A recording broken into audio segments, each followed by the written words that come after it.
ሰላም ጤና ይስጥልኝ እንደምን ቆያችሁ ከቻናል 1 ቴሌቪዥን የሚተላለፍላችሁ የዜና ሰዓታችን ላይ ትገኛላችሁ ከሀገር ውስጥና ከውጭ እንዲሁም ቢዝነስ ዘገባዎችን ጨምሮ ወደ እናንተ እናደርሳለን ዜናዎቹ የመረብራችሁ ቆይታ ማድረገውን ይፍራት አጥላው ነኝ መልካም ቆይታ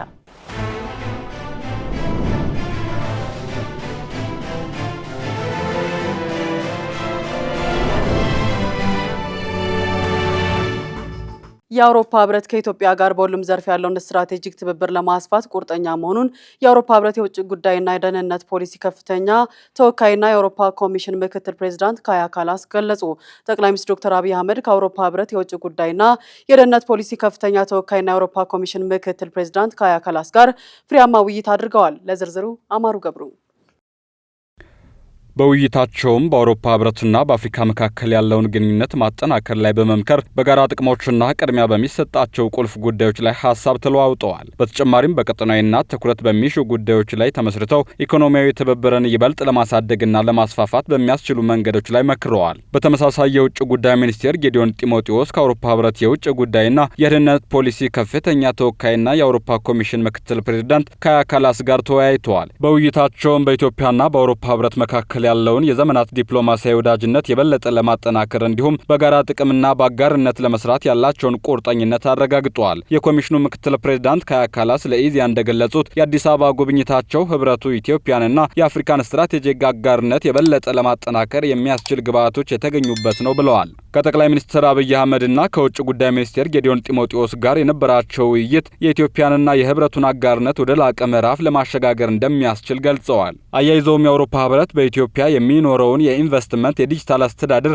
የታዳሽ ኃይልና የሌሎች ዘርፎች ትብብር የበለጠ ለማስፋፋት ቁርጠኛ መሆኑን አረጋግጠዋል። የአውሮፓ ኩባንያዎች በኢትዮጵያ ያላቸው ፍላጎት እያደገ መምጣቱም የንግድ ተቋማቱ በኢትዮጵያ ኢንቨስት ለማድረግና ስራዎቻቸውን ለማስፋፋት ትልቅ ዕድል እየፈጠረ መሆኑን ተናግረዋል። ይህንን ዕድልም ለሁለቱም ወገኖች ተጠቃሚነት ለመዋል እንደሚሰራ ተገልጿል። የዲጂታል ቴክኖሎጂዎች አገልግሎት አሰጣጥን ለማሻሻልና አዳዲስ የኢኮኖሚ ዕድሎችን ለመፍጠር እንደሚያግዙ ገልጸዋል። ኢትዮጵያና የአውሮፓ ህብረት በዲጂታል አስተዳደር ዘርፍ ያላቸውን ትብብር እንደሚያጠናክሩ አመላክተዋል። በኢትዮጵያ ያለውን እምቅ የታዳሽ ኃይል ሀብት በመጥቀስ ኢትዮጵያና የአውሮፓ ህብረት በዘርፉ የቴክኖሎጂ ሽግግር ላይ በጋራ በመስራት ለጋራ ተጠቃሚነት ትልቅ ዕድል መፍጠር እንደሚችሉ አስረድተዋል። ህብረቱ በአገሪቱ የጥሬ ዕቃዎች ላይ የእሴት መጨመርን በመደገፍ የኢንዱስትሪ ልማት እንዲስፋፋ እንደሚያግዝ አረጋግጠዋል። ይህም ለስራ ዕድል ፈጠራ መስፋፋት የሚኖረውን ወሳኝ ሚና ጠቁመዋል።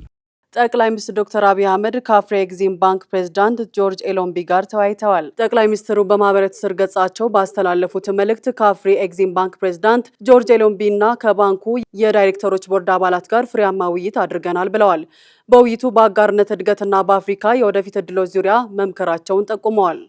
የአየር ንብረት ለውጥ የሚያስከትላቸውን አሉታዊ ተጽዕኖዎች ለመቋቋም የተገቡ ቃሎችን ወደ ተጨባጭ ተግባር መቀየር አስፈላጊ ነው ሲሉ የውጭ ጉዳይ ሚኒስትር ጌዲዮን ጢሞቴዎስ ገለጹ። የውጭ ጉዳይ ሚኒስትርና የኮፕ 32 ፕሬዝዳንት ዶክተር ጌዲዮን ጢሞቴዎስ ከኮፕ 21 ፕሬዝዳንት ከሆኑት ሎረን ፋቢየስ ጋር ተወያይተዋል። በውይይቱም ሎረን ፋቢየስ በዓለም አቀፍ የአየር ንብረት ለውጥ መከላከል ላይ ታላቅ ስኬት የተመዘገበበትን የፓሪስ ስምምነት በማጽደቅ የተጠናቀቀውን ኮፕ 21ን የመሩበትን ልምድ አካፍለዋል። በተጨማሪም ለኮፕ 32 በሚደረጉ ዝግጅቶች እንዲሁም ስኬታማ የኮፕ 32 ጉባኤን ለማካሄድ አስተዋጽኦ ሊኖራቸው በሚችሉ ጉዳዮችና ካለፉት የኮፕ ጉባኤዎች በተገኙ ትምህርቶችና ግንዛቤዎች ላይ የሁለቱ መሪዎች ውይይት ትኩረት አድርጓል። የውጭ ጉዳይ ሚኒስትር ጌዲዮን ጢሞቴዎስ የፓሪሱ ስምምነት ለዓለም አቀፍ የአየር ንብረት እርምጃ ያለውን ዘላቂ ጠቀሜታ ገልጸው የአየር ንብረት ለውጥ የሚያስከትላቸውን አሉታዊ ተጽዕኖዎች ለመቋቋም የተገቡ ቃሎችን ወደ ተጨባጭ ተግባር የመቀየርን አስፈላጊነት አጽንኦት ሰጥተዋል። ኢትዮጵያ ባለብዙ ወገን ዲፕሎማሲ ላይ እምነትን የሚያጠናክር ግልጽ፣ አካታችና በአባል ሀገራት የሚመራ የኮፕ 32 ሂደትን ለመተግበር ያላትን ቁርጠኝነትን በድጋሚ አረጋግጠዋል። ሚኒስትሩ አክለውም በይዘትና ድርድር፣ በሎጂስቲክስና ኦፕሬሽን፣ በአጋርነት እንዲሁም ሚዲያና ኮሚኒኬሽንን ጨምሮ በተለያዩ ዘርፎች በዝግጅት ረገድ የተመዘገቡ ተጨባጭ እድገቶችን አሳይተዋል። የኢትዮጵያ ምግብና መድኃኒት ባለስልጣን ከውጭ በሚገቡ 44 የምግብ አይነቶች ላይ አስገዳጅ ምርመራ ሊያደርግ ነው። የኢትዮጵያ ምግብና መድኃኒት ባለስልጣን በአብዛኛው የህብረተሰብ ክፍል የሚዘወተሩና ከውጭ ወደ ሀገር ውስጥ የሚገቡ 44 የምግብ አይነቶች ላይ አስገዳጅ የጥራትና የደህንነት ምርመራ ሊያደርግ መሆኑን አስታውቋል። ለዝርዝሩ አናል ተስፋ ባለስልጣኑ ይህንን ይፋ ያደረገው የምርቶች ደህንነት ለመቆጣጠርና ናሙናን ለመውሰድ የሚያስችል አዲስ ቴክኒካዊ የአሰራር መመሪያ በተያያዘ ሐምሌ ወር 2018 ዓ.ም ጀምሮ ማውጣቱን ተከትሎ ነው። የምግብ ኮንሳይመንት ጥራትና ምርመራው ዋና ዓላማ ስጋት ተኮር ከሆኑ ምግቦች ናሙናን በመውሰድ በላቦራቶሪ ማስፈተሽና ችግር ያለባቸው ምርቶች ገበያ ውስጥ እንዳይገቡ በመከላከል የህብረተሰቡን ጤና መጠበቅ ነው። በወጣው መመሪያ መሰረት ከተመረጡ የምግብ አይነቶች መካከል ሩዝ፣ ቴምር፣ ስኳር፣ ምስር፣ ፓስታ፣ ሞኮሮኒ፣ እርሾና የማብኩያ ዱቄት፣ ቢጫ አተር፣ ክክ፣ የታሸገ ተፈጥሯዊ ማርና የወይራ ዘይት በአንድ ዓመት ጊዜ ውስጥ የኮንሳይመንት ጥራት ምርመራ ሽፋን የሚያገኙ ናቸው። በአንጻሩ ሌሎች የተመረጡ የምግብ ምርቶች ደግሞ በ6 ወራት አጭር ጊዜ ውስጥ የጥራትና የደህንነት ምርመራ ሽፋን ማግኘት እንዳለባቸው በዝርዝሩ ላይ ተመላክቷል። በእነዚህ ምርቶች ላይም ከዚህ በፊት ያልነበሩ ነገር ግን በጥራት ደረጃቸው የሚጠይቁና ከደህንነት አኳያ ልዩ ትኩረት የሚሹ አዳዲስ የምርመራ አይነቶች እንደሚካሄዱም ተገልጿል። ከነዚህም መካከል የጸረ ተባይ መድኃኒቶችና የከባድ ብረታ ብረቶች ቅሪት ምርመራ እንዲሁም በተለይ በዘይት ምርቶች ውስጥ የሚኖሩ የስብ መጠን ክትትል የሚጠቅሱ ሲሆን እንደ አስፈላጊነቱ ባለስልጣኑም ሌሎች የምርመራ አይነቶችን ሊጨምር እንደሚችልም አመላክቷል። ለጥራት ምርመራ የተመረጡ ሌሎች ምግቦች የአትክልት ቅቤ፣ ጨው፣ የህፃናት ዱቄት፣ ወተት፣ ጁስ፣ ብስኩት፣ ኢንዶሚን፣ ካቻፕ፣ አይብ፣ እርጎ፣ የዶሮ ስጋ፣ ቸኮሌት፣ የስንዴ ዱቄት ያካተቱ ናቸው። ባለስልጣኑ ምርመራውን ለማድረግ የተጠቀመባቸው መስፈርቶች ምግቦቹ በህብረተሰብ ዘንድ ያላቸው ጥቅምና በቀላሉ የመበላሸት እድል፣ ለጉዳት ተጋላጭ የሆኑ የህብረተሰብ ክፍሎች የሚጠቀሙባቸው መሆኑን እንዲሁም በማዕድናት በቫይታሚኖች የበለጸጉ መሆናቸውን መሰረት በማድረግ መሆኑ ታውቋል።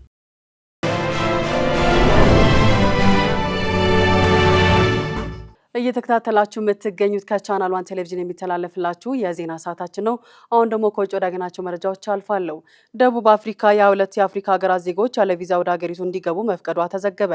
ለዝርዝሩ አማሩ ገብሩ።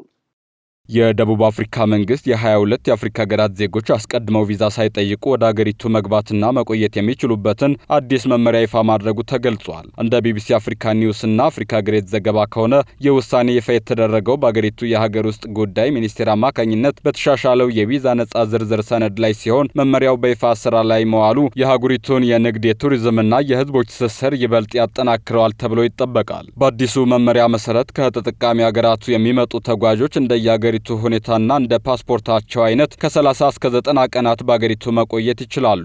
ይህ የተፈቀደው ከቪዛ ነጻ የመግባት መብት ተራ ፓስፖርት የያዙ ዜጎችን ብቻ ሳይሆን የዲፕሎማቲክና የኦፊሳላዊ ፓስፖርት ባለቤቶችንም ሙሉ በሙሉ የሚያጠቃልል መሆኑ ተመላክቷል። በዚህ የቪዛ ነጻ መብት ተጠቃሚ የሆኑ አገራት ዝርዝር በሁሉም የአፍሪካ ቀጠናዎች የተሰራጨ ሲሆን ከምስራቅ አፍሪካ ኬንያ፣ ታንዛኒያና ሩዋንዳ ተካተዋል። በተጨማሪም አንጎላ፣ ቦትስዋና፣ ዚምባብዌ፣ ዛምቢያ፣ ሌሴቶ፣ ሞዛምቢክ፣ ማላዊ፣ ሞሪሸስ፣ ሴሸልስ፣ ስዊዘርላንድ፣ ቤኒን፣ ጋቦን፣ ኮሞሮስ፣ አይቮሪ ኮስት፣ ኬፕ ቨርዴ፣ ጊኒ፣ ማዳጋስካር፣ አልጄሪያና ቱኒዚያ በዝርዝሩ ውስጥ የተካተቱ ሌሎች ሀገራት ናቸው። ይህ በደቡብ አፍሪካ መንግስት የተወሰደው እርምጃ በአፍሪካ አህጉር ውስጥ ነጻ የሰዎች ዝውውርን ለማስፈን ቀጠናዊ የኢኮኖሚ ውህደት ለመደገፍ የሚደረገውን ጥረት የሚያግዝ ነው። በተጨማሪም ተጓዦቹ ወደ ደቡብ አፍሪካ ከመነሳታቸው በፊት እንደ ኬንያና ቤኒን ላሉ አንዳንድ ሀገራት የተቀመጡ ልዩ ቅድመ ሁኔታዎች መኖራቸውን በየሀገራቱ ካሉ ኤምባሲዎች ማረጋገጥ እንዳለባቸውም በመመሪያው ላይ ማሳሰቢያ ተሰጥቷል።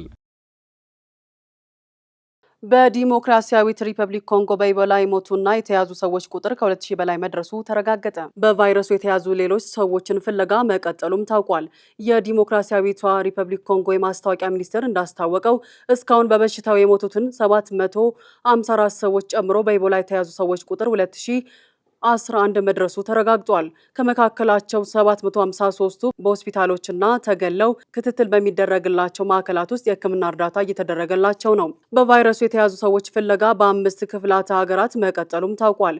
የኢቦላ ወረርሽኝ ማዕከል ሰሜን ምስራቅ ኮንጎ የሚገኘው የኢቱሪ ክፍለ ሀገር በዩጋንዳና ደቡብ ሱዳንን ያዋስናል። በቫይረሱ የተያዙ ሰዎች በተገኙባት የኡጋንዳ 2 ሰዎች በበሽታው ሞተዋል። የኮንጎ ማስታወቂያ ሚኒስቴር እንዳስታወቀው ባለፉት 47 ቀናት ደቡብ ኪቩ ውስጥ አዲስ በበሽታው የተያዘ ሰው አልተገኘም። የአውሮፓ ህብረት ከየካቲት 2027 ጀምሮ ስልኮችና ታብሌቶች ባትሪዎቻቸው በተጠቃሚዎች በቀላሉ የሚቀየሩ መሆን እንዳለባቸው የሚያስገድድ አዲስ ህግ አጸደቀ። የአዲስ መመሪያ የአውሮፓ ህብረት የባትሪዎች ደንብ አካል ሲሆን ዋና ዓላማው የኤሌክትሮኒክስ ብክነትን መቀነስና የስልኮችን የአገልግሎት ዘመን ማራዘም ሲሆን አዲሱ ደንብ የግድ የድሮዎቹ ተለጣፊ የጀርባ ሽፋኖች ይመለሳሉ ማለትም ባይሆንም ከ1000 ጊዜ በላይ ከተሞሉ በኋላም የኃይል አቅማቸውን ማቆየት የሚችሉ ባትሪዎች ግን ከዚህ ህግ ነፃ ሊሆኑ ይችላሉ። የአሰራር ባትሪ ለመቀየር ብቻ ከፍተኛ የጥገና ወጪ ለሚያወጡ ተጠቃሚዎች ትልቅ እፎይታ የሚሰጥ ሲሆን ለውጡ በሌሎች የዓለም ክፍሎችም ተግባራዊ ሊሆን እንደሚችል ይጠበቃል። ብሎም የአውሮፓ ህብረት ያወጣው አዲስ የባትሪ ደንብ በቴክኖሎጂ ዓለም ላይ ከፍተኛ መነጋገሪያ ሆኗል። ኩባንያዎች መመሪያውን ተከትለው የስልኮቻቸውን ዲዛይን የመቀየር ስራ እየሰሩም ይገኛሉ። እንደ አፕልና ሳምሰንግ ያሉ ታዋቂ የቴክኖሎጂ ኩባንያዎች መሳሪያዎቻቸውን ውሃና አቧራ እንዳያስገቡ አድርጎ የመስራት ብቃታቸውን ሳይቀንሱ ባትሪዎችን በቀላሉ ለመቀየር የሚያስችሉ አዳዲስ የዲዛይን ስልቶችን እያዘጋጁ ነው። ፕሬዚዳንት ዶናልድ ትራምፕ ሮብ ዕለት ኢራን ባህሪያውን እንድታስተካክል ካስጠነቀቁ በኋላ የአሜሪካ ጦር በሀገሪቱ የተለያዩ ክፍሎች አዲስ ጥቃት ከፈተ። የአሜሪካ ጦር ባወጣው መግለጫ በሆርሙዝ ወሽመጥ የሚያልፉ መርከቦች ጉዞን አደጋ ላይ ለመጣል ጥቅም ላይ የዋሉ የኢራን ወታደራዊ አቅሞች ኢላማ መደረጋቸውን አስታውቋል። ለዝርዝሩ ጸጋኒስ ተሰማ።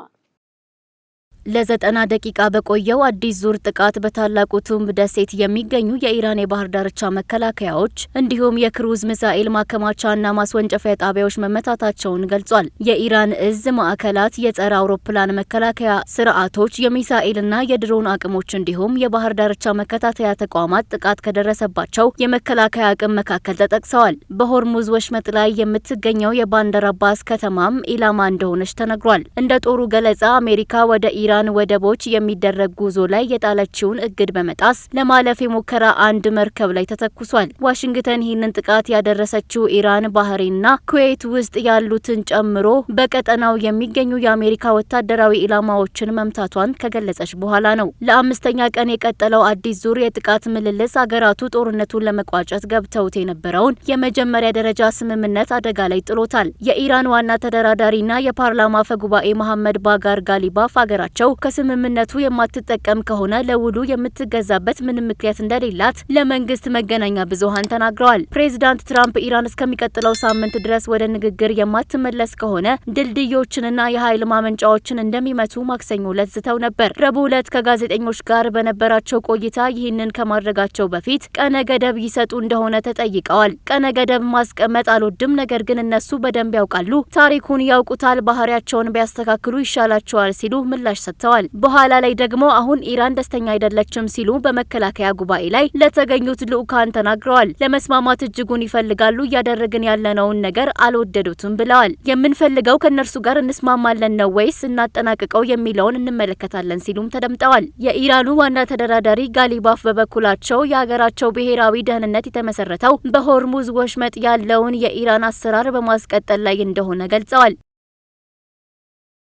አሜሪካ በወታደራዊ ኢላማዎች ላይ ተጨማሪ ድብደባዎችን ስትፈጽም ኢራን በቀጠናው የሚገኙ ተጨማሪ የንግድ መስመሮችን እንደምትዘጋ አስጠነቀቀች። የኢራን አብዮታዊ ዘብ አሜሪካ ጠማጫሪነቷን እስክታቆም ድረስ የሆርሙዝ ወሽመጥ ዝግ ሆኖ እንደሚቆይ ተናግረዋል። አክሎም በቀጠናው የሚገኙ ተጨማሪ የነዳጅና ጋዝ መላኪያ መስመሮችን እንደሚዘጋ አስጠንቅቋል። ማስጠንቀቂያው የተሰማው የአሜሪካ ጦር ማዕከላዊ ዕዝ ሌሊቱን ካካሄደው የ7 ሰዓት ድብደባ ተከትሎ የድሮን የአየርና የባህር ጥቃቶችን መፈጸሙ ካስታወቀ በኋላ ነው። ከቅርብ ቀናት ወዲህ በአሜሪካና በኢራን መካከል የተቀሰቀሰው አዲስ ጦርነት ለዓለም ምጣኔ ሀብት ወሳኝ የሆነውን የባህር ወሽመጥ እንቅስቃሴ አልባ አድርጎታል። የአሜሪካ ጦር ማዕከላዊ ዕዝ ሮብ ዕለት ማለዳ የተፈጸሙ ጥቃቶች የኢራን ጦር በንግድ መርከቦች ላይ ተጨማሪ ጥቃት መፈጸም እንዳይችል በማድረግ አቅሙን ያዳከሙ ናቸው ሲል አስታውቋል። ማክሰኞ ዕለት የአሜሪካው ፕሬዚዳንት ዶናልድ ትራምፕ ኢራን ወደ ድርድር ማትመለስ ከሆነ በሚቀጥለው ሳምንት ድልድዮቿና የኃይል ማመንጫዎቿን እንደሚደበድቡ ዝተው ነበር። የብሪታንያ ፖለቲካ ያስተናገደው የርዕዮተ ዓለም ሽግግር የብዙዎችን ቀልብ መሳቡን ቀጥሏል። ታዋቂው ኢኮኖሚስት መጽሔት ባወጣው አዲስ ትንታኔ የቀድሞዋ ጠቅላይ ሚኒስትር ቴሬዛ ሜይ በሀገሪቱ ወግ አጥባቂ ታሪክ ውስጥ ያላቸውን ቦታ አዲስ ትርጉም ሰጥቶታል። ጸጋኔ ተሰማ ዝርዝር አላት። መጽሔቱ ቴሬዛ ሜይን የብሪታንያ የመጀመሪያዋና ምናልባትም የመጨረሻዋ ማህበራዊ እኩልነት ላይ ያተኮሩ ጠቅላይ ሚኒስትር ሲል ጠርቷቸዋል። ታሪኩ የሚጀምረው በትክክል ከ10 ዓመታት በፊት እንደ አውሮፓውያን አቆጣጠር ሐምሌ 13 ቀን 2016 ነው። ቴሬዛ ሜይ የብሪታንያ ጠቅላይ ሚኒስትርነቱን ስልጣን ተረክበው በዳውኒንግ ስትሬት ቁጥር 10 ደጃፍ ላይ በቆሙበት ወቅት ያደረጉት ንግግር የፓርቲያቸውን የቆየ ልማድ የሰበረ ነበር። ሜይ በወቅቱ በብሪታንያ ማህበረሰብ ውስጥ ያሉትን የሚያቃጥሉ የፍትህ መጓደሎች በይፋ ኮንነዋል። ጥቁር ወጣት ወጣቶች በፍትህ ስርዓቱ ውስጥ ያላግባብ ሰለባ እንዳይሆኑ፣ የስራ እድል እንዲያገኙ፣ ሴቶችና ወንዶች በእኩል የስራ መደብ ላይ ተመሳሳይ ክፍያ እንዲያገኙ እንዲሁም በስርዓቱ ውስጥ ስር የሰደዱ የአድሎ መንስኤዎችን ሙሉ በሙሉ ለማስወገድ ቃል ገቡ። ይህ ንግግር ማህበራዊ ጉዳዮች ከኢኮኖሚያዊ ጉዳዮች በላይ ቅድሚያ እንዳገኙ ያደረገና በተለይም የማንነት ፖለቲካን ያቀፈ ነበር።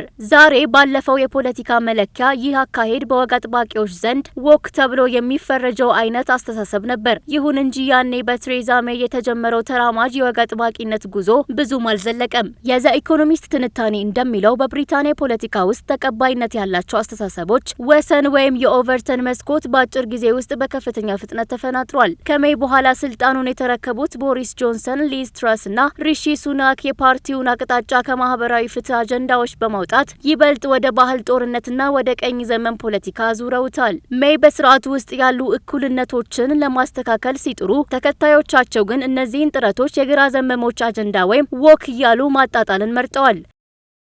የአሜሪካው ፕሬዝዳንት ዶናልድ ትራምፕ የእስራኤል ጦር ኃይል ከደቡብ ሶሪያና ደቡብ ሊባኖስ እንዲወጣ ጠየቁ።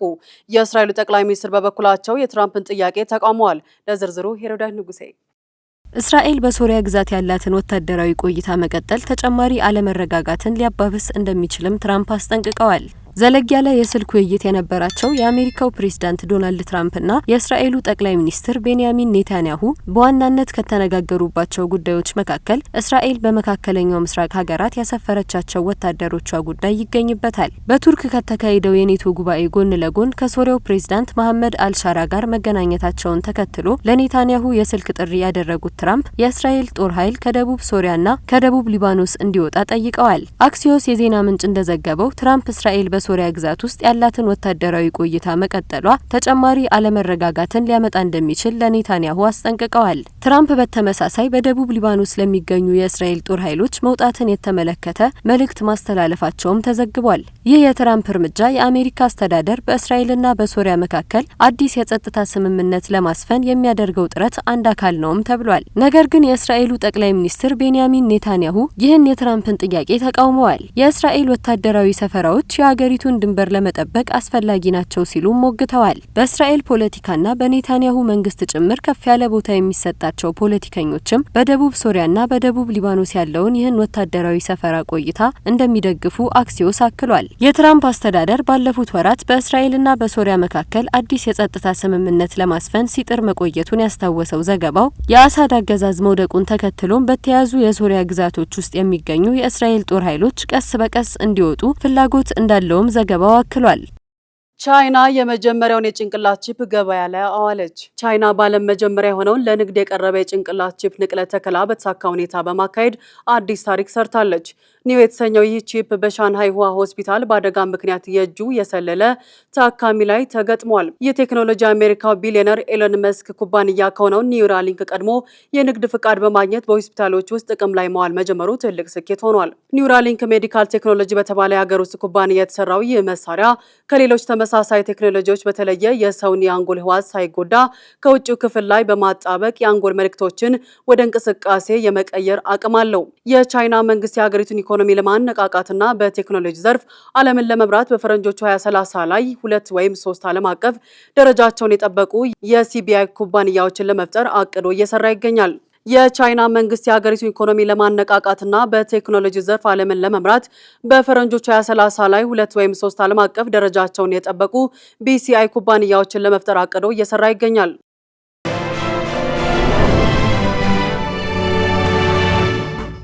ወደ ቢዝነስ ዘገባዎች አልፋለሁ። የኢትዮጵያ አየር መንገድ በአፍሪካ ያለውን በረራ ይበልጥ ለማስፋትና የዓለም አቀፍ ተወዳዳሪነቱን ለማጠናከር እስከ 50 የሚደርሱ አዳዲስና ዘመናዊ አውሮፕላኖችን ለመግዛት የመጨረሻው የቴክኒክና የፋይናንስ ግምገማ ላይ መድረሱን ብሉምበርግ ዘግቧል። ለእነዚህና ሌሎች የቢዝነስ ዘገባዎች ማለት ደመላሽ። አየር መንገዱ 25 መካከለኛ መጠን ያላቸው የመንገደኞች አውሮፕላኖችን በቀጥታ ለመግዛት ያቀደ ሲሆን 10 ተጨማሪ አውሮፕላኖችን ወደፊት በተመሳሳይ ዋጋ የመግዛት መብትና እስከ 16 የሚደርሱ የጭነት አውሮፕላኖችን ግዢ በእቅዱ አካቷል። ለዚህ ግዙፍ አህጉራዊ ስምምነት የአሜሪካው ቦይንግ፣ የፈረንሳዩ ኤርባስና የብራዚሉ ኤምብራየር ኩባንያዎች እርስ በርስ እየተፎካከሩ ይገኛሉ። በአሁኑ ወቅት ከ170 በላይ ዘመናዊ አውሮፕላኖችን እያበረረ የሚገኘው አየር መንገዱ የመጨረሻውን ውሳኔ በሚቀጥለው ሳምንት ከሚጀመረው የዓለም አቀፉ ቡርኖቦሮ ኤርሾ ጋር ተያይዞ በሚቀጥሉት ጥቂት ሳምንታት ውስጥ ይፋ ይደረጋል ተብሎ ይጠበቃል። መረጃው የብሉምበርግ ነው። የመንግስት ግዢ አገልግሎት በ2018 በጀት ዓመት በሽያጭ ከተወገዱ ያገለገሉ ተሽከርካሪዎችና ንብረቶች ከ411.5 ሚሊዮን ብር በላይ ገቢ ማግኘት መቻሉን አስታወቀ። ገቢው የእቅዱን 103 በመቶ ያሳካነውም ተብሏል። የአገልግሎቱ የስትራቴጂክ ጉዳዮች ስራ አስፈጻሚ ረዲት ተክሉ በበጀት ዓመቱ የእቅድ አፈጻጸም ሪፖርት ላይ እንደገለጹት ተቋሙ በስትራቴጂና በማቀፍ ስምምነት ግዢ 15.6 ቢሊዮን ብር የሚያወጡ 74 ውሎችን ተፈራርሟል። በተጨማሪም ለማቀፍ ስምምነት እቃዎች ግዢ ከ9.2 ቢሊዮን ብር በላይ ለአሸናፊ ተጫራቶች የአሸናፊነት ደብዳቤ ተሰጥቶ ውል እንደተገባም አስረድተዋል። የአገልግሎቱ ዋና ዳይሬክተር አቶ አስማረ ይገዙ በበኩላቸው በ2018 በጀት ዓመት ያልተከናወኑ ተግባራትን በ2019 በጀት ዓመት እቅድ ውስጥ በማካተት አሰራርን በማዘመንና ሙሉ በሙሉ ዲጂታላይዝ በማድረግ ካሁኑ በበለጠ ጠንክሮ መስራት እንደሚገባም ዋና ዳይሬክተሩ አሳስበዋል። በአዲስ አበባ የሚኒባስ ታክሲዎች በመነሻቸው ተሳፋሪ ጭነው ጉዞ ከመጀመራቸው በፊት ክፍያ እንዲሰበስቡ ትዕዛዝ ተላለፈ። ውሳኔው ተሳፋሪዎች ከታሪፍ በላይ እንዳይከፍሉ ለመቆጣጠር ነውም ተብሏል። የአዲስ አበባ ትራንስፖርት ቢሮ የታክሲ አሽከርካሪዎች ከተወሰነው ታሪፍ በላይ እንደሚያስከፍሉ ከማህበረሰቡ የሚነሳውን ቅሬታ ለመፍታት ክፍያው ከመነሻው እንዲሰበሰብ የሚያስገድድ የአሰራር ስርዓት መዘርጋቱን አስታውቋል። አሽከርካሪዎች በታሪፍ መመሪያ መሰረት ብቻ ከመነሻው የትራንስፖርት ክፍያ እንዲሰበስቡ ለማስቻል ተቆጣጣሪዎች በመነሻ መጫኛ ቦታዎች ላይ ተመድበው ስራ መጀመራቸውን ቢሮ ገልጿል። ይህ አሰራር በጉዞ ወቅት ሂሳብ ጨምሩ በሚል ከአሽከርካሪዎች የሚነሳውን አግባብነት የሌለው ጥያቄ ለመግታት የጎላ ፋይዳ እንደሚኖረው ታምኖበታል። የናይጄሪያ የድፍድፍ ነዳጅ ዘይት ምርት በሰኔ ወር ከፍተኛ ደረጃ ላይ ደረሰ። የናይጄሪያ የድፍድፍ የነዳጅ ዘይትና ኮንደንሴት ምርት በሰኔ ወር 2026 በአማካኝ ወደ 1.73 ሚሊዮን በርሜል በቀን ማደጉን የሀገሪቱ የነዳጅ ዘርፍ ተቆጣጣሪ ኮሚሽን አስታውቋል። ይህ ውጤት በሀገሪቱ ታሪክ ለአራተኛ ተከታታይ ወር የታየ የእድገት ምዕራፍ ሲሆን ከኤፕሪል 2020 ወዲህ በ74 ወራት ውስጥ የተመዘገበ ከፍተኛው የምርት መጠን ሆኗል። በኮሚሽኑ መረጃ መሰረት በሰኔ ወር የተመዘገበው ድፍድፍ ዘይት ብቻ 1.5 ሚሊዮን በርሜል በቀን ደርሷል። ይህ አሃዝ የፔትሮሊየም ላኪ ሀገራት ድርጅት ለናይጄሪያ የሰጠውን የ1.5 ሚሊዮን በርሜል በቀን የምርት ኮታ በ4 በመቶ እንዲበልጥም አስችሎታል።